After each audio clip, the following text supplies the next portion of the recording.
Manipur ngasi National Food Security Act chatnaba hawragani.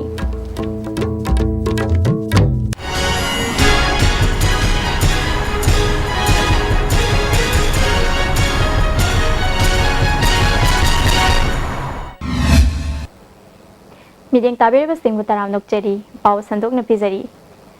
Bharat ki mafam matai da hanana chanakraba National Food Security Act listing ani gatara humdoi asi ngasidagi Manipur da chatnaba hawragani. Ngasi nungthil pung ani makhai taba matamda sangai prauda leiba Directorate of Consumers Affairs Food and Public Distribution da Chief Minister Okram Ibovina Act asi chana hanaba hogdokadori ngasi gi thoramadu da Deputy Chief Minister Gaikhangam Consumers Affairs Food and Public Distribution Minister KSS Biren Singh, Social Welfare Minister AK Mirabai Amadi, Chief Secretary O Nabukishore Yauna, Consumers Affairs Food and Public Distribution ki maru oiba miyoi kya susar gyagadauri. Panbayai National Food Security Act ki thabak thoram sing asi miyaunga hakthengna thabak tauriba local bodies sing na mapung oina tawgadabani haiba wafam leirabasu Manipur dadi MLA sing na Act asigi Ration card yenba agent khanbagi thabakta khuthingjilakpadagi khana chainaba thoktuna asok apan phawa yaukrabani egasigi makhada piriba niti niyom sing adu ngakna chatrabadi ain gi thongda laktuna athingba pirakpadagi egasigi makhada fanggadaba kanaba kaya fangdaba yai haiba wafam phawba akhangai singna phongdokpa leikrabani. Boxer MC Merikong bu Rajya Sabha gi MP oina hablakpa sina Bharat Sarkarna Jat bijat achau pisak khaidana manaba mityeng da state khudimakbu yengli haibadu mayek sengna takle haina Manipur Pradesh Trinamool Congress ki President MLA TS Yamkumar phongdorakli mahakna makhatana haikibada MC Merikombu Rajya Sabha gi MP ohelakpagi damak Manipur Pradesh Trinamool Congress na Bharat Sarkar bu thagatpa phongdorakli yamna nunganinga weba amati yamna chawthochanai mongda Bharat ki Prahamati amati Union Government Manipuri masamabu Rajya Sabha ki MP oina nominate tawba khambirakpa koi puramaki laibak phabani aduga masen tai madudi koi Bharat asi tongan ba kanglu khaide national ki thakta amadi international ki thakta Bharat pumagi mai puraiba aduga atopa state singdagi mamang sahi kya da Rajya Sabha ki MP kya nominate tawkiba adugna Manipuri disu Merikombu MC Merikombu nominate tawpa basi koi Bharat government koi kudimaksi samana me amdi yengi koi kudimaksi koi India ngakani habagi setpa amadi thajaba amadi asi kudimak yam tatoksin ngai amadi yam ngai me koi kunumasi yengorkanda koi manab me amma yengbirakpa amadi sungkoi soida Manipurda Rajya Sabha gi MP koi ohunga MP Rajya Sabha gi amma Lok Sabha gi anila ramsi sungkoi soida mathangde koi MP mari adum lairagani habise sigi nungai si pokol na Manipur Pradesh Trinamool Congress ki magi dagi Bharat government da India government da apen ba amde nungai ba do koi khongdokse Khongjom Tengol Lampak Tangasi Chamaga Kunmangarak Suba Khongjom Lanfam Ningsing Thoram Khongjom Battle Memorial Celebration Committee Manipur na sinduna pangthokre Maragthana tenwa brem matang logzari. Delightful cupcakes with creamy vanilla filling from Winkies, the cake specialist. A magic mix of chocolate and vanilla marble cakes from Winkies, the cake specialist. Imphal East West amasung Bishnupur District ki oina Manipur government ki regular employees singda service loan lobi khudong chaba pizari athuba matamda amadi araiba mongda lobi ba yagani hena akupa marol gidama contact tobu Imphal Finance Cooperative Thrift and Credit Society Limited Head Office Loklaubung Branch Offices Pauna International Market and Bishnupur Bazaar Bishnupur. Wanted some electronics mechanics for repairing Istv set-top boxes at different places: Bishnupur, Thobal, Kangpokpi, Imphal West, Imphal East. Willing electronics or mechanics may contact Secretary Istv Network. Unique Education, admission open. 3 months SA1 foundation course for CBSE class 9 and 10. 5 months foundation course for CBSE class 11 and 12 science. Vacation course for Navodaya, Sainik and outsiders CBSE school students. 3 months advanced course for CBSE class 11 science. Girls hostel at the same block. Amukana taram nokchari.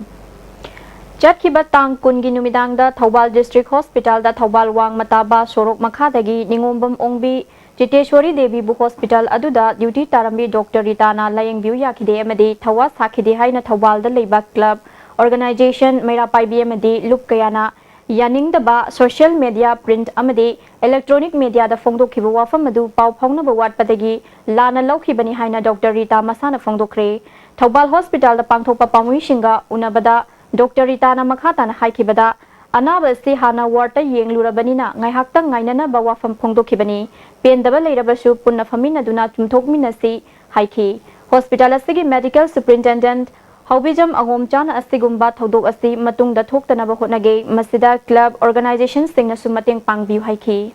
Apam tu kayum kanda kayum malam mati kita pendam kota mayam leiram suyai adu bokai ngamai makai masih mereka pada zaraga matung tar pada head apa sahaja pin bersuara dari mana sih kariba pergi sahaja biarlah apa contohnya rumah mana jaga lain lagi bah sebelum organisasi klub organisasi na pasal sida head nama pungpa cooperation people di head sakor pasal mau itu mana di dalam mateng panggung hena ai institusi ini makom mana miam dah ya betul. Directorate of Education is Nasinduna GM Holda Ahan State Level Yoga Olympiad Lisingani Gatara Truk Pangthokre Thoromadu the Education S Ki Commissioner H Dilip Director N Prabin Namaru Oibamyu Singh Oina Saruk Yaki Thoromadu ga Mari Lainana Physical Education Promotion Officer Yoga Dr. Anantana Fongdorakpada Competition Asida Mahiroi Singna Group Mari Thokna Athoi Ahen Tanagani Mahi Masing Tambada Yoga gi Saruk Yaubana Education gi Fifam Fagalakpada Chauna Mating Oigani Haiki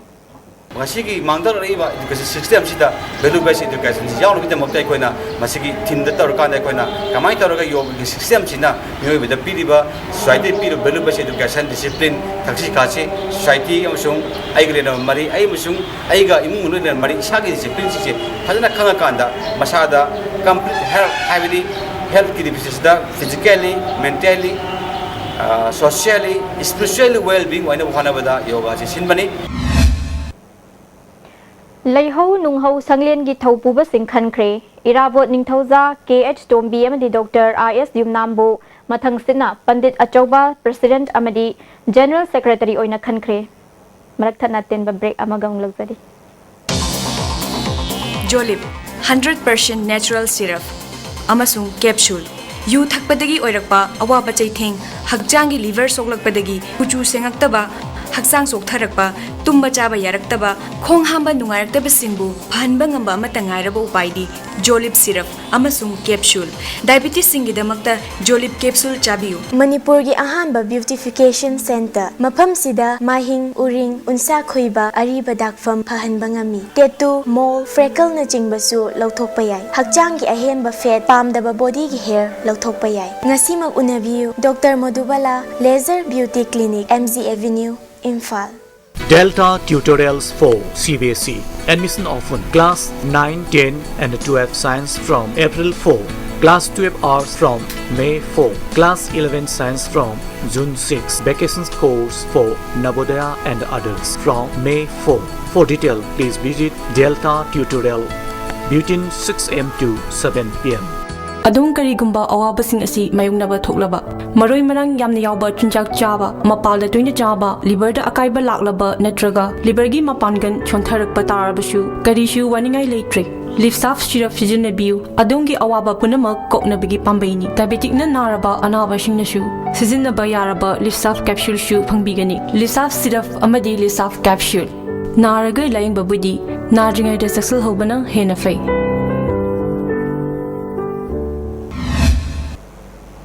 Amukana taram nokchari Handak len yauna akan manung leinung sina mayum makai humdoki badagi laifam laitraba mayang Imphal kendra gi manung dal laiba mioi singi damak sarkarna khudaki oiba mateng pinanaba mayang Imphal Club Coordination Committee gi General Secretary Mainam Khelendrona appeal tawrakli relief ꯀꯦꯝꯞꯁꯤꯡꯗ ꯂꯩꯔꯤꯕ ꯃꯤꯑꯣꯏꯁꯤꯡꯗ ꯀꯃꯤꯇꯤꯒꯤ ꯂꯨꯆꯤꯡꯕꯁꯤꯡꯅ ꯆꯥꯅ ꯊꯛꯅꯕ ꯑꯃꯗꯤ ꯐꯤꯔꯣꯜꯁꯤꯡ ꯌꯦꯟꯊꯣꯛꯈ꯭ꯔꯦ ꯃꯩꯅꯝ ꯈꯦꯂꯦꯟꯗ꯭ꯔꯣꯅ ꯃꯈꯥ ꯇꯥꯅ ꯐꯣꯡꯗꯣꯔꯛꯄꯗ ꯑꯋꯥ ꯑꯅꯥ ꯇꯥꯔꯕꯁꯤꯡꯒꯤꯗꯃꯛꯇ ꯀꯃꯤꯇꯤꯒꯤ ꯃꯥꯏꯀꯩꯗꯒꯤ ꯄꯥꯡꯕ ꯌꯥꯕ ꯃꯇꯦꯡ ꯃꯈꯥ ꯇꯥꯅ ꯄꯥꯡꯈꯤꯒꯅꯤ ꯍꯥꯏꯈꯤ ꯃꯌꯥꯡꯐꯥꯟ ꯀ꯭ꯂꯕ ꯀꯣꯑꯣꯔꯗꯤꯅꯦꯁꯟ ꯀꯃꯤꯇꯤꯅ ꯔꯤꯂꯤꯐ ꯀꯦꯝꯞ ꯍꯥꯡꯗꯨꯅ ꯍꯧꯖꯤꯛ ꯐꯥꯎꯕꯗ ꯍꯥꯡꯉꯤꯕ ꯔꯤꯂꯤꯐ ꯀꯦꯝꯞꯁꯤꯡ ꯍꯥꯏꯕꯗꯤ ꯀꯣꯛꯆꯥꯏ ꯎꯄꯣꯛꯄꯤ ꯁꯥꯟꯇꯤꯄꯨꯔ ꯑꯗꯒꯤ ꯁꯥꯟꯇꯤꯄꯨꯔ ꯊꯣꯡꯒꯣꯡ ꯕꯖꯥꯔ ꯑꯗꯒꯤ ꯁꯥꯟꯇꯤꯄꯨꯔ ꯅꯥꯎꯔꯦꯝꯊꯣꯡ ꯍꯥꯏꯕꯅꯆꯤꯡꯕ ꯍꯥꯡꯉꯤꯕ ꯔꯤꯂꯤꯐ ꯀꯦꯝꯞ ꯑꯁꯤꯗ ꯉꯁꯤꯃꯛꯁꯨ ꯑꯩꯈꯣꯏꯅ ꯆꯥꯅ ꯊꯛꯅꯕ ꯄꯣꯠꯂꯝꯁꯤꯡ ꯀꯌా ꯑꯃ ꯃꯇꯦꯡ ꯄꯥꯡꯉꯤ ꯑꯗꯣ ꯃꯁꯤꯗꯁꯨ ꯅꯠꯇꯅ ꯍꯧꯖꯤꯛ ꯅꯧꯅ ꯍꯥꯡꯂꯤꯕ ꯑꯃꯅꯤ ꯑꯃꯁꯨ ꯑꯩꯈꯣꯏꯅ ꯍꯧꯖꯤꯛ ꯆꯥꯅ ꯊꯛꯅꯕ ꯆꯦꯡ ꯍꯋꯥꯏ ꯀꯦꯔꯣꯁꯤꯟ ꯑꯃꯗꯤ ꯃꯣꯝꯄꯥꯛꯅꯆꯤꯡꯕ ꯑꯃꯗꯤ ꯕ꯭ꯂꯥꯡꯀꯦꯠꯅꯆꯤꯡꯕ ꯀꯌꯥ ꯑꯃꯁꯨ ꯍꯧꯖꯤꯛꯁꯨ ꯄꯤꯔꯤ ꯃꯈꯥ ꯇꯥꯅꯁꯨ ꯑꯩꯈꯣꯏ ꯄꯤꯈꯤꯒꯅꯤ ꯑꯗꯨꯒ ꯍꯧꯖꯤꯛ ꯂꯩꯔꯤꯕ ꯑꯁꯣꯛ ꯑꯄꯟ ꯑꯃꯗꯤ ꯌꯨꯝ ꯀꯩ ꯂꯩꯖꯗ꯭ꯔꯕ ꯃꯌꯥꯝꯁꯤ ꯑꯩꯈꯣꯏꯒꯤ ꯒꯣꯔꯃꯦꯟꯒꯤ ꯃꯥꯏꯀꯩꯗꯁꯨ ꯀꯣꯑꯣꯔꯗꯤꯅꯦꯁꯟ ꯀ꯭ꯂꯕꯅ ꯃꯤꯠꯌꯦꯡ ꯆꯪꯍꯟꯅꯤꯡꯉꯤ ꯃꯅꯤꯄꯨꯔꯗ ꯉꯁꯤꯗꯒꯤ ꯅꯦꯁꯅꯦꯜ ꯐꯨꯗ ꯁꯦꯀ꯭ꯌꯨꯔꯤꯇꯤ ꯑꯦꯛ ꯆꯠꯅꯕ ꯍꯧꯔꯒꯅꯤ ꯃꯤꯠꯌꯦꯡ ꯇꯥꯕꯤꯔꯤꯕꯁꯤꯡꯕꯨ ꯑꯃꯨꯛ ꯍꯟꯅ ꯈꯨꯔꯨꯝꯖꯔꯤ